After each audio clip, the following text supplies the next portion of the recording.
सूत्रों के हवाले से बड़ी खबर आ रही है कि आंध्र प्रदेश में एनडीए में गठबंधन पर सहमति बन गई है। पार्टी सूत्रों के मुताबिक बीजेपी जो 6 सीटें मांग रही थी उन पर सहमति बन चुकी है, यानी बीजेपी आंध्र प्रदेश में 6 सीटों पर लोकसभा चुनाव लड़ने जा रही है। इनमें राजामुंद्री, नरसापुरम, अराकू, तिरुपति, राजामपेट और हिंदूपुर है।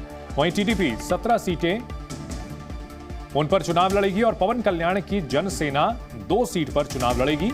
यानी एनडीए में 3 घटक दल होंगे और तीनों के बीच 17, 6 और 2 का फॉर्मूला बना है। आंध्र प्रदेश में 25 सीटें हैं। 25 सीटों में तेलुगु देशम पार्टी 17 पर चुनाव लड़ेगी, 6 पर भारतीय जनता पार्टी और पवन कल्याण की जनसेना 2 सीटों पर चुनाव लड़ेगी।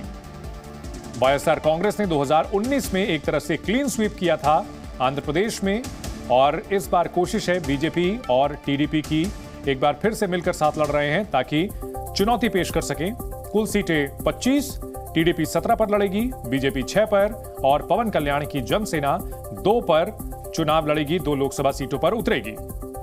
बीजेपी का मिशन 400 है, लिहाजा एनडीए के कुनबे को बड़ा किया गया है। फिर से जो साथी चले गए थे उनको साथ जोड़ा गया है। तो बीजेपी को जो 6 सीटें मिली हैं उनमें राजामुंद्री, नरसापुरम, अराकू, तिरुपति, राजामपेट और हिंदूपुर हैं। ये संभावित सीटें हैं जो जानकारी मिल रही है। और ब्रह्म प्रकाश दुबे इस बड़ी खबर पर हमारे साथ जुड़ गए हैं। ब्रह्म प्रकाश, आंध्र प्रदेश में सीटों का समझौता हो गया है, 17, 6 और 2 का फॉर्मूला। कहा जा सकता है कि एक अच्छा गठबंधन। बिल्कुल बिल्कुल, देखिए जिस तरह से आंध्र प्रदेश में स्थिति है, जिस तरह से वाईएसआर कांग्रेस का प्रभाव है, उसको देखते हुए ये माना जा रहा है कि बीजेपी और टीडीपी जनसेना साथ में एक साथ अब आ गई है तो कड़ी टक्कर होगी और अच्छा मुकाबला दे सकेगी।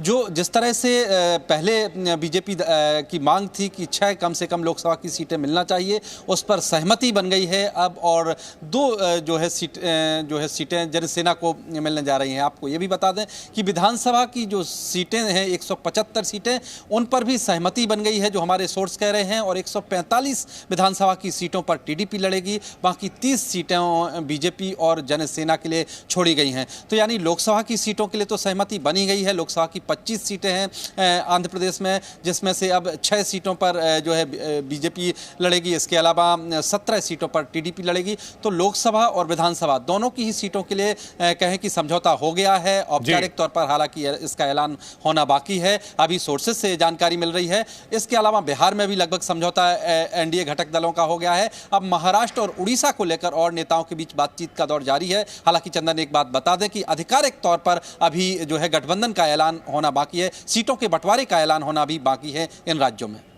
जी। जी न्यूज़।